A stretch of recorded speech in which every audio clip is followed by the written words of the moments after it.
Започваме с светската седмица с нашите важни коментатори. Вероника, Мила. Почти я приключваме всъщност. Приключваме. Така, какво стана тази седмица? Разкажете ми. Ами тази седмица добре, че дойде Енрике Иглесиас, за да живнат с нещо свежо светските хроники, защото нашите родни светски личности с пословичната си суета бяха попридрямали под тежкото есенно небе. Някой дори хъркаха господин Кошлуков. Но за Енрике Иглесиас ще си поговорим след малко, защото имаме новина от лагера на блондинките, а те са винаги с предимство. Нищо, че във вашето предаване сме накрая. Не само във вашето, а навсякъде. Забелязвам. Каква е новината? Новината е, че певицата... Айде де, с едно име беше сигурност. Не, Татяна. Аз не правя разлика. Откраднали рокля в Лондон. Току-що доказахте, че сме с блондинки в предаването. Така... Ако ни бяхте сложили по-рано, щяхме да сме по-стегнати. Факт. И какво стана в Лондон? Може би имаме кадри от това? От кражбата ли? Не са успели да заснемат. Само се знае, че роклята е била, разбира се, с скъпи маркови камъни. Вие виждали ли сте без рокля с камъни? Не, никога. И аз никога. Или певица, която да не ходи с бизнесмен. Също никога. Може би в мен липсва този пиетет към бляскавите неща, но аз никога не мога да разбера защо тези рокли трябва да тежат от камъни. Не стига тежестта на имплантите и на славата, разбира се. Мислите ли, може би някакъв бизнес етикет, в смисъл бизнесмените да го изискват? Без камъни да не те пускат да влезеш. Без камъни да не те пускат. То има дрес-код в тия среди. Това е тип дрес-код. Аз искам да предложа на изпълнителките в този жанр, ако... Това ли е, което виждаме? Това е самата тя.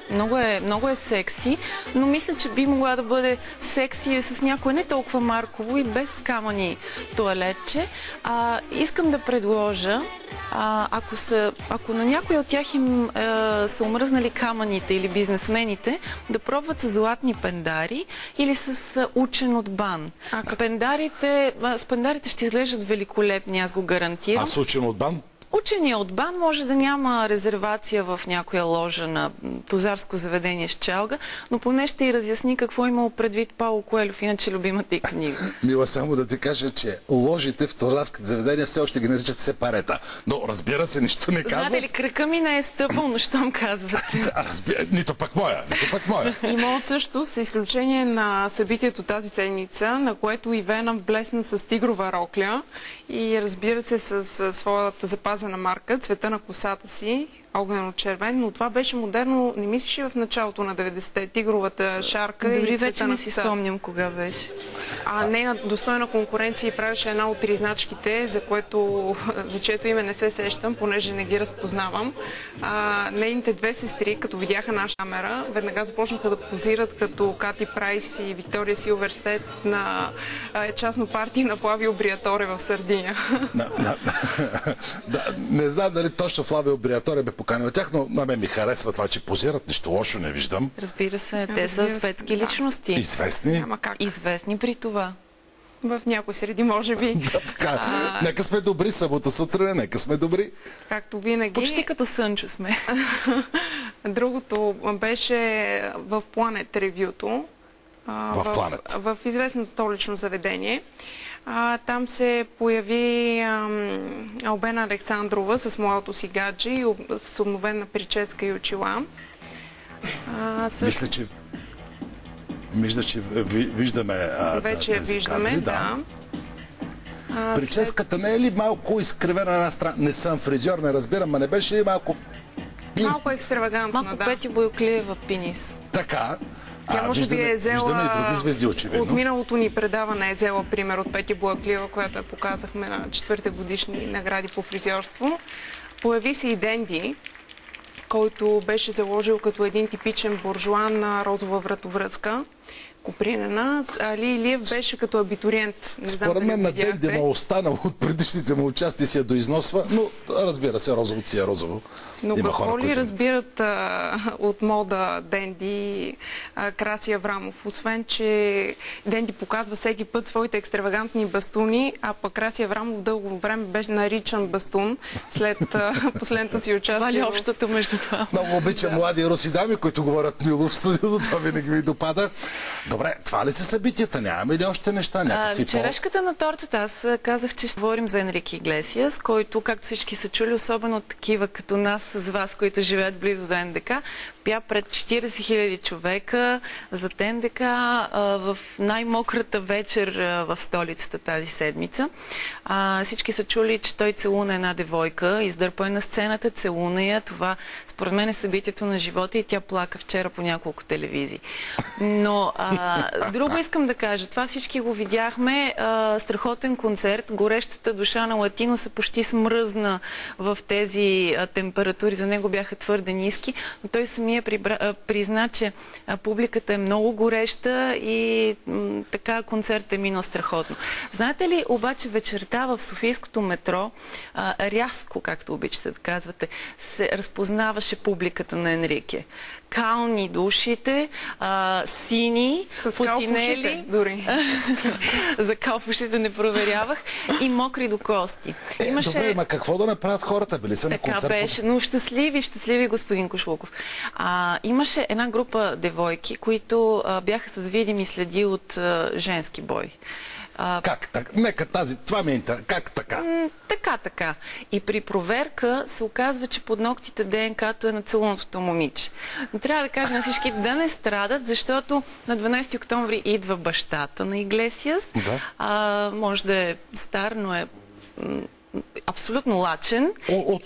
Да, и освен това казват, че обича да целува по няколко наведнъж. Какво друго се случва в родината? Искаме да ви попитаме какво според вас прави Енрике на сцената с друга девойка, докато в това време неговата половинка е бременна и седи сама вкъщи. Да, не би Вие като мъж как бихте го коментирали? Отвратителна история. Просто не мога да... Не си представям как го е позволил. Добре, нямаме ли други събития извън този мегаконцерт? Към рапа. Рап? Да, най-нестандартният и провокативен жанр. Там се твори усилено. Друг е въпросът колко качествено, но важното е, че има движение.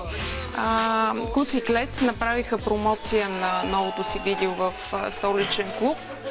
Видеото се казва "Още едно мохито", изобилстваше от напитки на промоцията. Шамара пак се изяви на сцената. Как? Ето го, рапира в момента с Боян, който беше заложил на горнище Нацук, а неговата дуетна половинка явно беше далеч по-елегантен и спредната, ако мога въобще да използвам тези епитети, за да го опиша. Мога ли да ви попитам, защо някакви хора, облечени като клошари, с бутилка вода, викат от подиум срещу хора, които си пият спокойно и възпитано добре облечени? Нищо не разбирате, това е социален протест. Да, социален протест, не разбирам, факт. Само аз да говорим за социални протести. Наистина ли е куц единия? Поне така изглеждаше. Между другото, Антони, актьорът Антони Аргиров, който не е брат на братя Аргирови, също се изяви в ролята на барман. Но разбира се, барманската професия е далеч по-добре платена от тази на актьора. Все пак на актьорите не се раздават бакшиши. Факт е. Ние ще поприключваме със седмицата. Нещо много съществено имаме да ви кажем. Запазили сте за накрая най-доброто? Да. Изумителен избор за популяризиране на държавната лотария е хрумнал в нечии глави. Как така? Това е светска новина. Така, сега ще видите кадри, защото става въпрос за момичета, които ще раздават, които ще продават. Ето да чуем химна на момичетата на късмета. Тези момичета са момичета на късмета, които промотират държавната лотария. Така, те ще продават билетчета. Погледнете само облекло. За каква идея става въпрос. А музиката? Фолк. Аз съм твоето момиче и нося късмет. Хей, ти! Взели си билет? Ти взели... Веско Маринов ли го е писал това нещо? Много е добре. Ако сте си изгубил късмета, ходете и ги намерете тия момичета. Смятам, че така разхождащи се из тъмните доби на големите градове, те ще вдигнат доходите на държавата при всички случаи. Може да не е от билети, но от засилване на секс туризма у нас. Добре, ама да ви попитам, защо по тъмни доби може да продават през деня тези билети? Това ли е примера, който трябва да даваме на малките ни зрители, нали, във тези момичета. Аз бих казала, родители, пазете децата си не само от дъжд и не само от целувките на Енрике Иглесиас. А между другото, ти спомена за момичета на късмета. Дали това са същите момичета на Къци Вапцаров? Или може би са... Така, сега изробихте кокалите и на още хора, доколкото разбирам. Единственото, което в последното видео ме притеснява леко е, че може да се увеличат случаите на педофилия покрай държавната лотария. Но може да е държавна политика, нищо не знаем. Дано Владо Кузов не го гледа. Да, дано Владо Кузов не гледа това, но те са момичета, така че да го гледа не е фатално. Благодаря ви за това участие. Бяхте много мили, добри, ведри, засмяни, приветливи. Прекрасна събота ви желаем. На вас също. Приятен уикенд. Нека сега да видим нашата следваща рубрика.